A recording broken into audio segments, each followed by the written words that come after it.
Guys তোমাদের জন্য আমি এক কারি রেসিপি নিয়ে চলে এসেছি। এখানে দেখতেই পাচ্ছ একটা ডিমকে আমি ভেজে নিচ্ছি। এর মধ্যে আমি নুন, পেঁয়াজ আর কাঁচা লঙ্কা কুচি কুচি করে কেটে দিয়ে ফেটিয়ে নিয়ে ডিমটা ভেজে নিচ্ছি। দুটো গোটা ডিম আছে, গোটা ডিম দুটো আমি ভালোভাবে তেলের মধ্যে নুন আর হলুদ দিয়ে ভেজে লাল লাল করে ভেজে নিয়ে তুলে নিচ্ছি। তোমাদের মনে প্রশ্ন আসতেই পারে যে 3টে ডিম এর মধ্যে একটা ডিম কেন ভেজে করছো? এর কারণ হচ্ছে আমার কর্তার জন্য ওইটা ভাজা ডিম। আমার কর্তা ডিম সেদ্ধ খায়, ঠিক আছে, কিন্তু আমার ভাগের আর আমার ছেলের ভাগের যে ডিমটা তার কুসুম দুজনা আগে আমার কর্তাকে খেতে হয়, তার কারণ আমার কুসুম খাই না।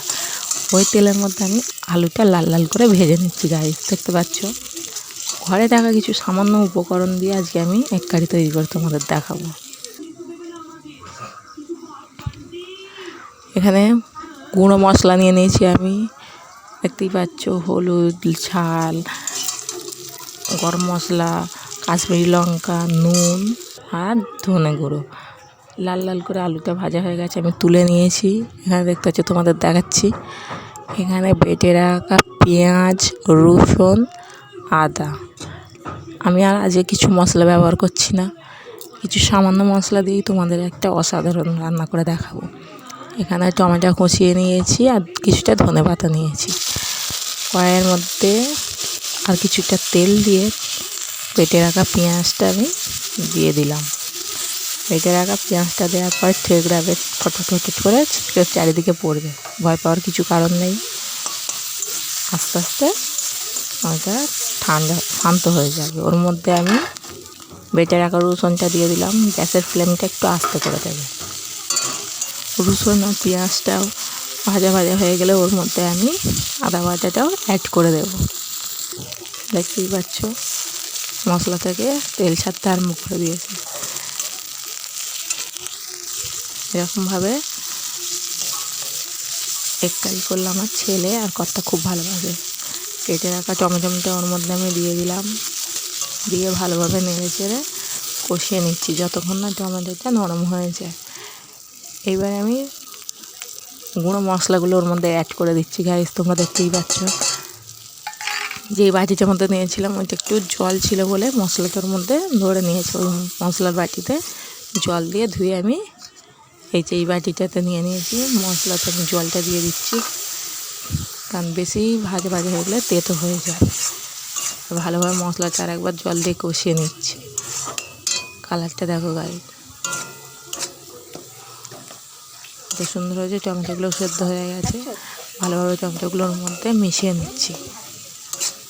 এবার দেখো কড়াই থেকে মশলা ছেড়ে যাচ্ছে, মানে তোমার কড়াইতে মশলা ধরছে না, মানে কষানোটা খুব ভালো হয়েছে।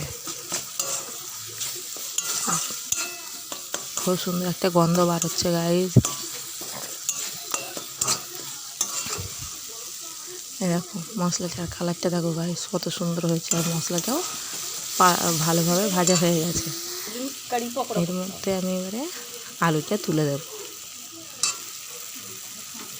আলুটা ওর সঙ্গে মশলার সঙ্গে ভালোভাবে কষিয়ে নেবো। গাইস দেখতেই পাচ্ছ, আমি ভালোভাবে মশলার সঙ্গে আলুটা কষিয়ে নিচ্ছি।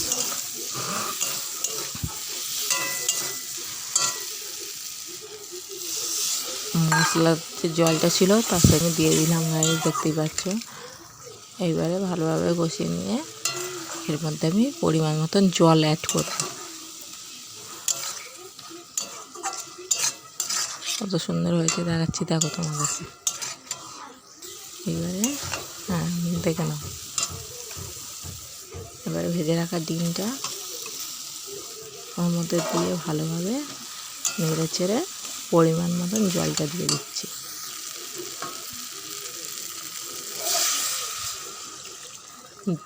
আমাদের আজকে ডিমে এক কারিটা একটু শুকনো শুকনো করবো, ওই জন্য বেশি জল দিলাম না। গাইস তোমরা যেরকম যদি ঝোল খেতে চাও ডিমে, সেটাও দিতে পারো বেশি করে জল, কিন্তু আমাদের আজকে শুকনো শুকনো করবো, কষা কষা।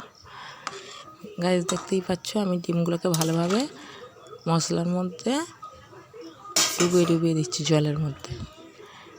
এইবারে ডিম এগ কারিটা ফুটে গেছে গাইস, দেখতেই পাচ্ছ ভালোভাবে ফুটে খুব সুন্দরভাবে ফুটে গেছে। আমার রেডি আজকের এগ কারি। ওপর দিয়ে নামিয়ে নিয়ে ওপর দিয়ে ধনিয়া পাতা কুচি ছড়িয়ে দিয়ে রেডি হয়ে গেছে আজকে আমাদের এগ কারি। তাহলে ভালো লাগলে লাইক কমেন্ট শেয়ার সাবস্ক্রাইব করে দিও গাইস। ঘরে থাকা কিছু উপকরণ দিয়েই আজকে আমি তৈরি করেছি, কিন্তু